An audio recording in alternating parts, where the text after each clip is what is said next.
આજરોજ પર્વ ઉપનીશ રાવલ રહેવાસી બાકરોલ બેકલેન્ડ બેકરી પાસે શ્રી સોસાયટી નાઓએ વિદ્યાનગર પોલીસ સ્ટેશનમાં આવી પોતાની ફરિયાદ હકીકત જાહેર કરેલ છે કે તેમના પાડોશમાં રહેતા સ્વાતિબેન જાની રખડતા કૂતરાઓને જમવાનું આપતા હોય અને તેનાથી સોસાયટીના છોકરાઓને અને અન્ય વ્યક્તિઓને કરડવાનો ડર હોય, જેથી તેઓને આ બાબતે ઝઘડો થતાં આજરોજ સ્વાતિબેન જાનીના પરિવાર અને પર્વ ઉપનીશ રાવલના પરિવાર સાથે લડાઈ ઝઘડો થયેલો હતો.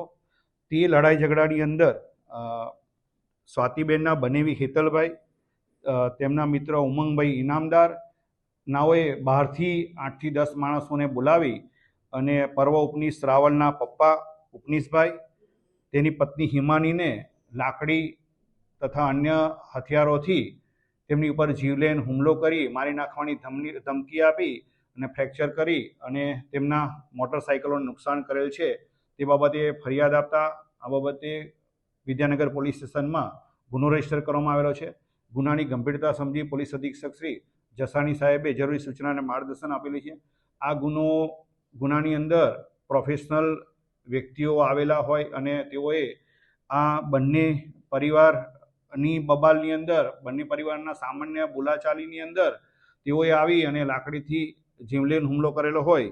આ આરોપીઓને પકડવા માટે જરૂરી સૂચના આપેલી, જે અનુસંધાને વિદ્યાનગરના પીઆઈ ગોહિલ સાહેબ તથા તેમના સ્ટાફના માણસોએ આ ગુનામાં સંડોવાયેલ 3 આરોપીને હસ્તગત કરેલા છે અને અન્ય આરોપીના નામ નમૂદ કરી અન્ય આરોપીઓને પકડવાની તજવીજ હાથ ધરેલ છે. સર, આ વિડીયોમાં જે દેખાય છે અસામાજિક તત્વો, એ લગભગ મોટાભાગે હિસ્ટ્રી સીટરો છે. અગાઉ પણ એ લોકો ઘણા ગુનામાં પકડાયેલા છે. એ બાબતે કંઈ હાલમાં જે ફરિયાદીએ ફરિયાદ આપેલી છે એ ફરિયાદના અનુસંધાને ફરિયાદમાં જે જણાવેલા નામો છે એને આઈડેન્ટિફાઈ કરેલા છે. એ પૈકીના 3 આરોપીઓને નામ નમૂદ થયેલા છે.